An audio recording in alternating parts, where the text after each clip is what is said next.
I drank an entire bottle of Moscato. I passed out. I woke up. I started crying halfway through the final. I got into my car and I kept crying. And that's when it kind of hit me that this was not going to be like a high school situation. Dealing with this hookup culture and like Tinder dates. You'll even see people just dead asleep on the floor. The whole reason for my freshman 15 was, and I guess they're good for making friends, but probably not so good for keeping your sanity. I am stoned for the next 36 hours. I just wish I would have known this was a thing.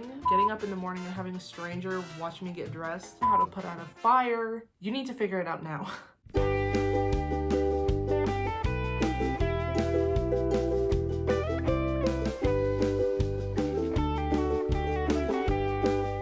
Hey guys, it's Nicole. Welcome to my channel, or welcome back to my channel. Before we get into this video, let me just say this is the second time I'm having to film the first part of the video, so you will see me switching outfits here in a minute because the original footage like corrupted, which I don't understand how it really did that because I'm filming on an iPhone. An iPhone has no business corrupting my videos, so I'm just refilming the first part. So this is going to be the 51 things I wish I knew before starting college, and all based on my own experiences. I'm going to try to have this be as helpful to as many different kinds of students as possible. I am a music industry major, but without further ado, let's just get into everything that I wish I knew before starting college and before moving out of my parents' house. With all of this coming from someone who just finished their junior year of college and is about to embark on their very last year.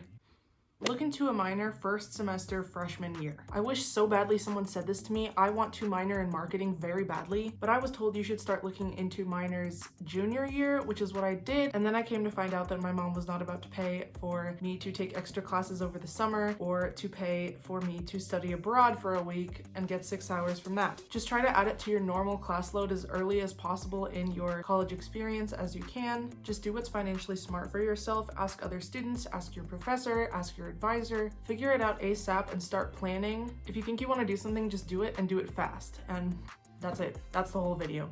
Learn how to turn the water off to your toilet before you have to turn the water off to your toilet. If you can just find any kind of online basic household tips on household maintenance, you will be set for life. My toilet flooded my entire apartment in less than 5 minutes, all because I couldn't figure out how to turn the water off to it. If you're having a terrible residential experience and maintenance is just not helping you, you just need to learn how to do some things on your own, like learn basic safety concerning cooking, how to put out a fire, get yourself a fire extinguisher, familiarize yourself with your breakers. If you realize you don't know how to do something, or you see something in your apartment that's like a gear or a knob or a button, you're like, I don't know what that does, you need to figure it out now.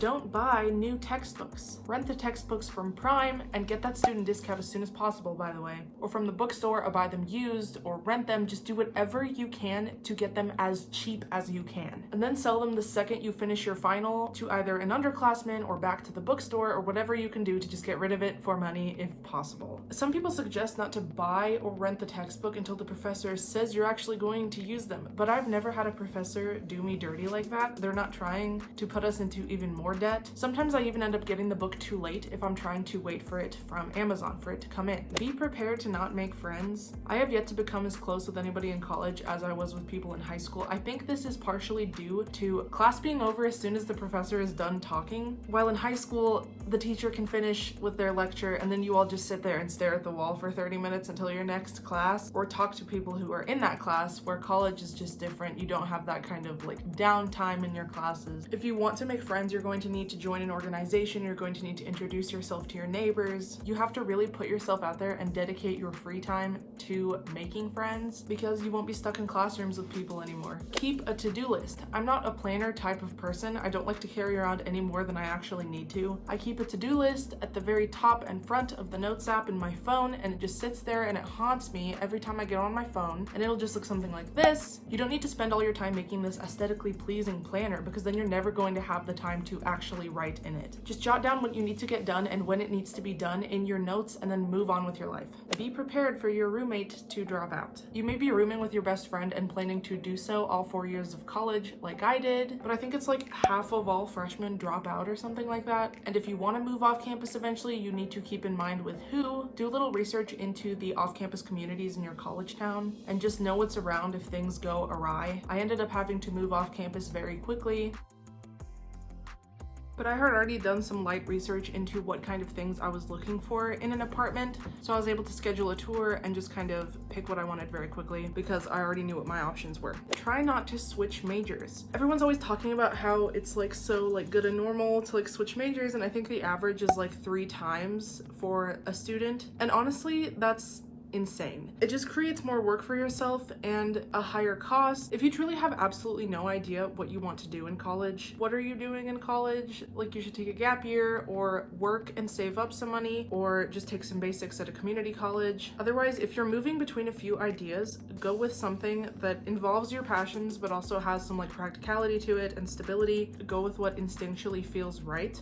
I actually thought I was going to be majoring in vocal performance up until I came down to the school and auditioned, and then I compared the music industry curriculum to the performance curriculum, and I hadn't even known that industry was a degree program, and I was able to kind of decide what was the best fit for me, and I'm very glad I made that decision before I started paying money. If you're undecided, just try to go down to the school and talk to professors, talk to students, talk to advisors, figure out what classes are in the curriculum. Honestly, just make a choice. I think it's encouraged to go in undeclared or switch a million times because there are a lot of people making a lot of money off of your indecision. Go to class every single day. This was easy for me because music classes have a very strict attendance policy typically, and honestly it's not hard. Like, compared to high school, in college you might only have like 1 class a day. Like, it's not hard to make yourself go to that one freaking class. If this was a high school video, I'd very much be like, use those freaking sick days. I almost didn't graduate high school because my attendance was so bad, and now I'm in college like really trying to get as much as I can out of what I'm paying for. Also, college accepts doctor's notes for literally anything. You can get a doctor's note to excuse yourself from anything. While at least in my high school, if you missed more than 9 days, it doesn't matter how sick you were, it doesn't matter if you were in the hospital, like,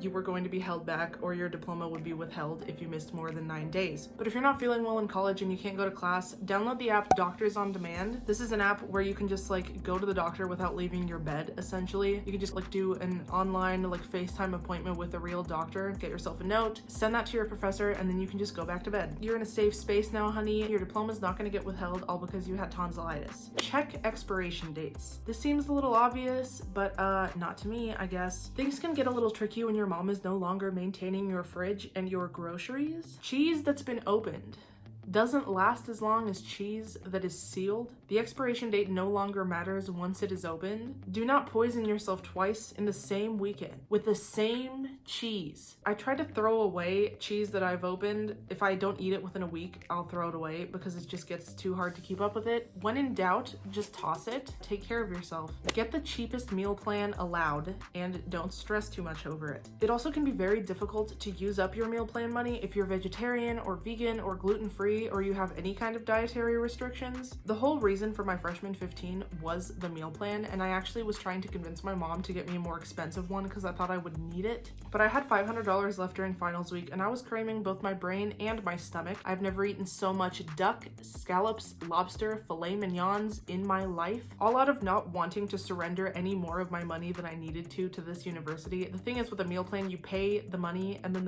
the college takes it no matter if you use it or not. Is it really worth like gaining that much weight over like spite? And that freaking weight will stick. Basically, just don't shove a bunch of ducks down your gullet out of spite. Check Rate My Professor when you are making your schedule. You need to know what to expect with classes and what's going to be on the exams and how to study for these exams as much as you can before being in the class. Sometimes you may only have one professor option just because of the time that's available, but you can still find a lot of great advice on Rate My Professor, even if you have to go with a professor that's not really rated that well. Other students will be telling you exactly what to do to succeed as much as you can. Figure out what dead week means at your college. I did not know what dead week was until I was already a freshman at my school. At some colleges, dead week means the campus is dead because there are no classes, and sometimes, like at my school, dead week means the students are dead because there are classes. And I will say, you do end up feeling pretty freaking dead when you have classes during dead week. Every semester it hits me even harder without fail. I just wish I would have known this was a thing before I came here, just to know what to expect. Just figure out what dead week means for your school. Get your advisor appointments done ASAP so that you can register for classes ASAP. I go to a bigger school and it can be very difficult to enroll in the classes that I need. I have been waitlisted so many times or straight up missed out on classes I needed to be taking altogether. And now that I have seniority, I have an earlier enrollment date than everybody else because I have less chances to take the remaining classes that I need to graduate. So take advantage of your enrollment date. And sometimes the system can become overloaded right at midnight. So just plan your classes out with your advisor as soon as you can, and then create a plan online if you're able to do that. That way you can just load the entire plan into the system once it is midnight on your enrollment date. You will not regret not living in a dorm. I never lived in a dorm. I just went straight into the on-campus apartments, which sucked. You can hear about that here, but I have gotten very good grades all throughout college, either straight A's with 1B or straight A's altogether, and I do accredit that to being able to come home and retreat to my own bedroom and not be like getting up in the morning and having a stranger watch me get dressed. That's just not my thing. I also have never been one to underestimate the power of a good bath, which you cannot do in community showers. Dorms just freak me out big time, and I guess they're good for making friends, but probably not so good for keeping your sanity. Basically, just don't be afraid to splurge on good housing. And I hate those people who are like, well, why are you gonna spend so much on housing when you're not even there? Like, where do you plan on sleeping, bathing, studying, relaxing? Don't be afraid of online classes. I would suggest trying one out to start. That's what I did, and now I try to take as many online classes as I possibly can. I'm very disciplined and I love working when I want to, and either doing things way ahead of time or at a time that I feel most productive. I actually took one online class in high school and immediately withdrew because it was terrible, but you need to be giving college a chance even if you had a bad experience then. Don't compare high school to college because high school is torture. Just give college a chance. Familiarize yourself with the bus schedule. My apartment was 30 minutes away from my classes and I had to walk uphill both ways. And I'm serious because here's my apartment, here's my classes, and then there was a nice hill in the middle. After the very first week of classes, walking those 30 minutes each direction, I had a blister on my foot the size of a golf ball, but it was just not working out. And now off campus, I still take the bus just to save money on a parking permit. So familiarize yourself with the schedule, whether you're on or off campus, because it can save you time, money, and golf ball sized blisters. There's nothing wrong with going home a lot. Honestly, like my boyfriend lives close to my hometown, so I'm there a good bit, and my hometown is huge compared to my college town. There's just not much to do here for fun. I only really stay here now when I either need alone time or I have a lot of work to do. This just isn't the place I stay at on a weekend for fun. The only thing we really have to do is this movie theater. We only have one and it has a bed bug problem, so you know I'm not about to be doing that. Prepare to get sick and injured. I have contracted various mysterious illnesses during my time here at college. I used to be a sinus infection kind of gal, and now I have issues with my tonsils, which I've never had before, or the time I injured myself in my sleep and had to go to the ER, and nothing like these things have ever happened before, and they could very well happen to you. So just be prepared to get sick in whole new ways once you're in college. Exams aren't memorization, regurgitation oriented. I made straight A's through most of high school, either not having to study or studying these study guides that were only like really easy definitions that were word for word on the exam, where I just kind of like memorized the keywords that went with the term. But in college, it's definitely more like knowing exactly what something is and being able to explain it in your own words and really demonstrating understanding. And you need to really figure out which information from your classes are valuable for the exams and which are worthless. And yes, that means that sometimes when you go to class, your professor will be up there talking about things that are completely unrelated to what you need to know for the exams. Moving out during finals week or immediately after finals week can feel like eviction. They want you out of there quick. Luckily, my off-campus 10-month lease allows me to stay until the end of May, but when I was on campus studying for finals while also packing for moving out was absolutely treacherous. They actually even had a rule that you had to move out within 12 hours after your last final. I always broke that rule. And as far as any tips for moving out very efficiently, I would say I would use these surgical bags from my mom's work that are super long, and I would just stuff all my things in there. I suggest when you're moving your clothes, just take them right off the rod in the closet with the hanger on them and then just shove them in the bag so that you can just hang them back up at your parents'. Just pack your car like it's Tetris and try to prioritize studying as much as you can. Phone a friend if you need help. Get someone with a big yee truck to help you. Do what you must. Introduce yourself to 1 or 2 people in each of your classes on the first day. This is good for having someone to ask questions or to have someone to send you notes when you're not able to come to class. A lot of the time professors won't answer emails because they're trash cans, but students I found can be a lot more accommodating because they know that if they're ever in your situation, you will return the favor. And don't be afraid to withdraw from classes before the deadline. This goes along more with like following your intuition and your gut and like walking into a class and knowing if it's something you can handle or not. I was in the honors college my first semester and it went really well. I took an honors English class and it was great. And then the second semester I took another honors English class and I walked in and he was talking about basically doing D&D, but instead of Dungeons and Dragons, it was like founders and fathers, and he was going to assign a freaking Jefferson or a Washington to each of us or whatever, and we would have to role play as these people and write speeches, and it would essentially be this semester-long participation grade. Guys, I'm not lying when I say I walked out and I never looked back. Statistics could wreck your life. I think statistics is required for every single type of bachelor degree, and I decided to take it online even though I know I'm terrible at math, and I was freaking out thinking I was going to fail. I think I made an 89 or something like that, but the exams were worth most of your overall grade, and before the final I was really freaking out. I had a 6 p.m. final and I stayed up until 6 in the morning studying for it. I drank an entire bottle of Moscato. I passed out. I woke up. I drove myself to the final. I started crying halfway through the final in the exam room, and then when I left I got into my car and I kept crying the whole drive to the Chinese buffet where I ate alone. Football games are expensive and pointless. I haven't gone to a single football game. People are always trying to get me to go, but I'm not into sports. I'm not into drunk people. I'm not into these alums that show up trying to relive their glory days and take all of our parking spots. And my classes also sometimes get canceled because of game day parking, which is nice, but also kind of irritating because it just further reinstates that most of my tuition money is going to football. And also, fun fact, in my college town, you were not allowed to make left turns on game days, which is very irritating because I'm trying to drive to Walmart to buy some cookie dough on Friday nights. Don't let your parents pick your major. Just select something that goes along with your interests and what you're passionate about, but has an aspect that could help you getting jobs in time of economic collapse. This is why I feel music industry is such a good fit for me, because I've always been super into music, but having the business side of it is also very helpful. I know a girl who graduated this year, and since music is kind of dead right now, she got a job in administration for a construction company since it's an essential business. And my mom is super supportive of my major, but my dad is kind of weird about it sometimes. Like, he's always trying to get me to do like meteorology and law school and all this like weird crap, which I think because I think he wants me to drive him around to chase tornadoes, but also he thinks like a lawyer is this super steady, amazing job. I don't think he has any really like grasp of what I'm even doing.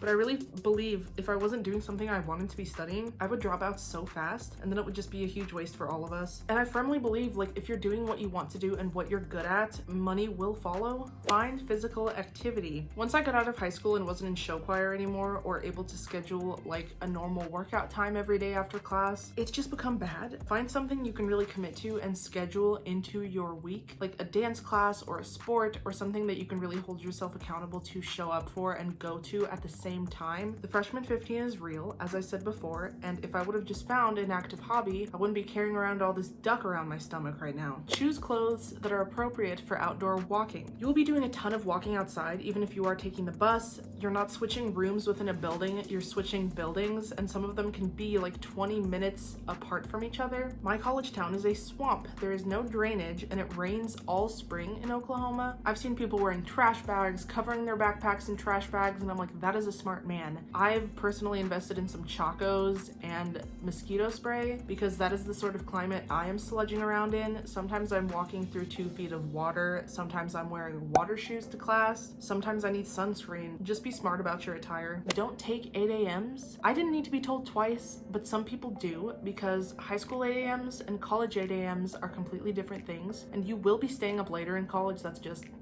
facts. Just don't put yourself through misery. I'm so nocturnal at this point that I would much prefer taking a 9 p.m. class than a 9 a.m. Finding a job is big hard in college. You live in 2 different places at once, essentially. I may do a video entirely over how to get like a summer job while you're in college, because it can be very tricky, and you can't just stay long at a job because you're constantly like moving back and forth, and you've got different like locations and a whole wacky schedule. It's not like high school where you can work somewhere year round. Command strips are your best friend. If you don't know what those are, they look like this. It's to stick things onto your walls in a non-permanent way that is not going to damage the walls. My mom accidentally found herself using a permanent alternative to command hooks, and she ended up like cutting hooks out of my walls with a butter knife. College demonstrations and protests are a real thing, and they're really cool. One of my first few weeks of college, I watched these students gathering for this it was like the DACA overturning protest, and it was so powerful to see young people being affected by something like this and recognizing that their voices are able to do something. It just really hit for me, especially when I see like all of those old pictures of like college students protesting like the Vietnam War. Just finally seeing young people recognizing that they can make a difference. Sit in the front row always. This didn't matter as much in high school, especially with like assigned seats, but the halo effect is a thing, meaning that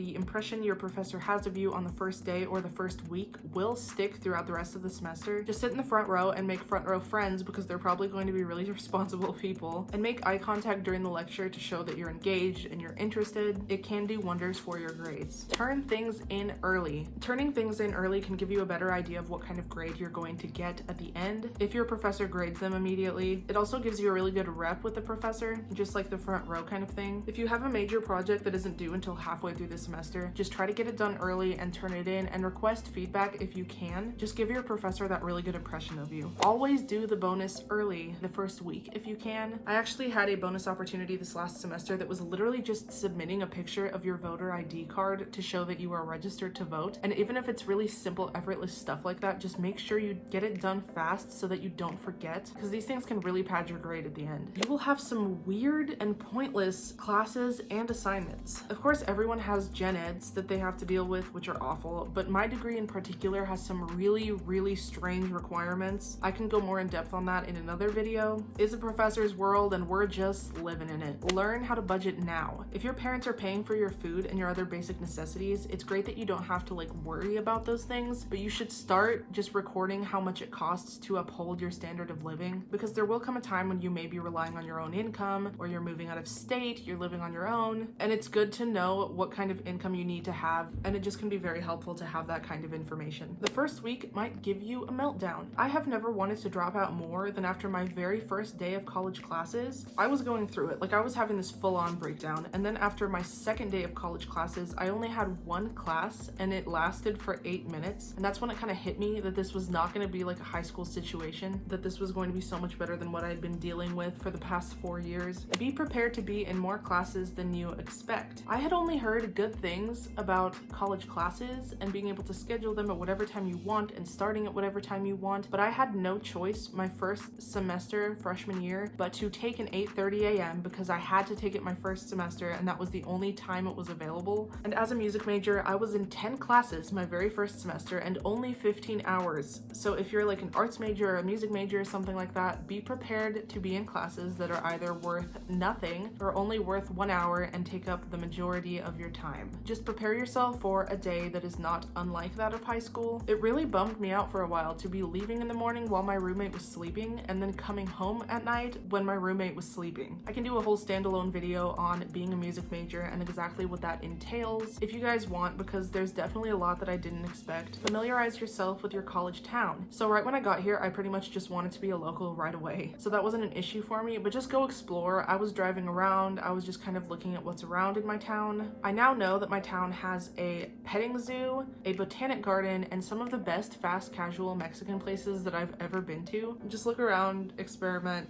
Listen to recorded lectures on double speed. This will save you so much time, especially if you have professors that talk very slowly. All you do is just pause it when you need to take notes, and then the slow parts will just fly by. Get yourself a humidifier and or a dehumidifier. We had this nice little issue freshman year where maintenance would not fix our bathroom fan, and so it became very humid in there, but then the rest of the apartment would be very dry. I'm talking 10% humidity. So we had a dehumidifier in our bathroom and then humidifiers for the rest of our apartment, because high humidity can cause mold, which isn't good, but then living in a very dry environment can cause breathing problems. So do whatever you need to kind of balance it out. Get yourself a hygrometer. I had one of these in that apartment. I have one here. It just tells you the temperature and what the humidity is. You can also add essential oils to your humidifier or your diffuser, and that can create just a more calming or relaxing environment. Do not buy non-school items at the bookstore. I found myself on campus one day with a completely dead phone, and I ended up having to buy a $20 iPhone plug-in for the charger and then a $20 cord, and they were a completely generic brand. So in total $40 for an off-brand iPhone charger, and it was awful. And just basically avoid buying most things at the bookstore in general. Try to avoid gaps in your classes. You will need to schedule some time to eat. I wouldn't schedule any more than an hour. Those huge gaps can be a killer. If you are in an online class, you can use that time to work on that kind of stuff, but otherwise you'll be one of those people that's just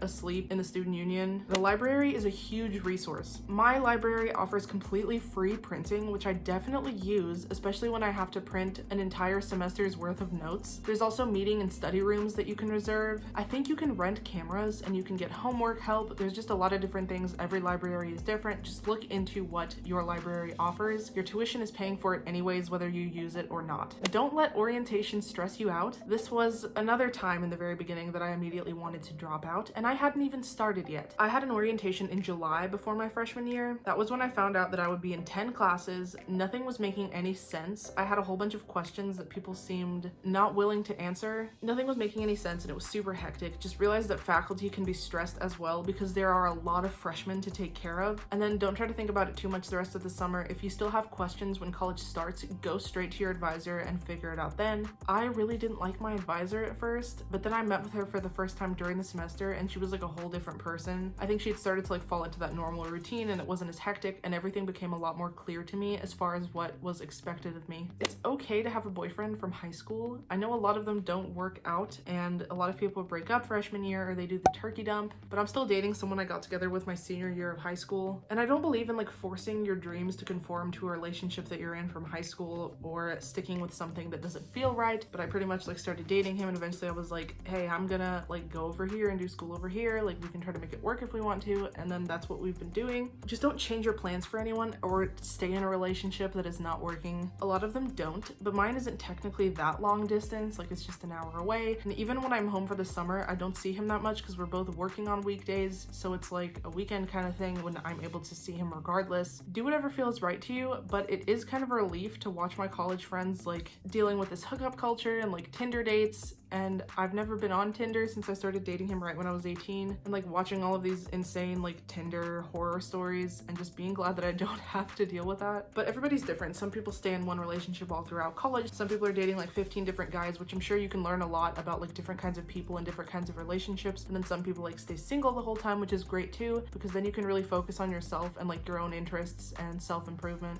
Become comfortable with being alone. In order to meet people and familiarize yourself with the campus, you're going to have to go places alone to get comfortable. Sit down next to strangers in the dining hall and introduce yourself to them. You really can't rely on your roommates' schedules to coordinate with yours so that you can always have a buddy to go with you somewhere. It's not like high school where everybody's getting out at like 2 p.m. and has the same lunch scheduled in. Some people have jobs at different times or internships, and it's really not scary to be sitting places alone. Like college isn't really cliquey, especially a bigger one like mine. Most people are eating lunch alone or sitting and waiting for their next class alone because your friends just won't have the same schedule as you. You'll even see people just dead asleep on the floor, like completely alone. Taking more AP classes would have saved you so much time and money. I only took one AP class that was AP Music Theory, and I got 2 credits from the AP test that aren't even counting towards my degree. It was only Music Fundamentals, which is not required of a music major. It's just a course you can take if you're not so good at music theory and you want to like start off with that. So I have 2 credits that aren't really helping me, but there are some people who've taken like AP English classes, and that way that you can knock out your gen eds, which are kind of a bummer to have to take. But I'm also glad I wasn't one of those high school students that really threw myself into these AP classes and then got burnt out in college and dropped out. So stock up on your drug stash before you get sick. I found myself needing NyQuil to be able to sleep when I had like a really bad sinus infection, and it's good to just have everything that you need beforehand. You don't really think about that as you're moving out. Get a lot of medicines that work for you, and don't take Robitussin if you've never been on Robitussin and then go sing on a stage. That's a bad idea. I can tell that story later. But yeah, have your medicine that you need. Don't go crazy with it. I have a very slow metabolism, and I'm not lying when I tell you that when I take NyQuil, I am stoned for the next 36 hours. Pack only the clothes that you need. You can bring your summer stuff in right when you move in and then kind of exchange it for your winter clothes during Thanksgiving break or whenever you find yourself able to go home. It helps to not be dragging your entire wardrobe in the very beginning and the very end. Mostly pack your comfiest and most worn items. There is no dress code in college, so just really focus on comfort, and it's amazing because it gets up to 110 degrees here, and now I can finally wear shorts. Get a recycling bin. I didn't realize I could have checked one out from my school while I was living on campus. Now I just drag home my recyclables to my dad. But college students do tend to use a lot of pre-packaged things and create a lot of trash because of this, and most of it is really not like trash. Like there's a lot of aluminum and glass and paper notes from the semester or any kind of printouts. You can recycle those. We tend to accumulate a lot of trash that is actually recyclable. So that is it for all of the things I wish I knew before I started college. If you take anything from this video, just try to develop as strong of an intuition as you can so that you are able to make decisions that are right for you as quickly as you can. Go with your gut feeling whenever you're in doubt. Yeah, college can be really overwhelming at first, but give it a chance, stick through it. I promise you will have a really good time in college. I have, and I hope this video was helpful. I've seen a lot of these kinds of videos, but I've never seen someone do over like 30 things they didn't know in high school, and I've made a lot of mistakes, a lot of regrets. If you want to see more college videos, please leave me a comment down below, tell me what you want to see, and if you like this video, please give it a big thumbs up and subscribe if you haven't done so already. I hope you guys have an amazing day. Bye. I know that we could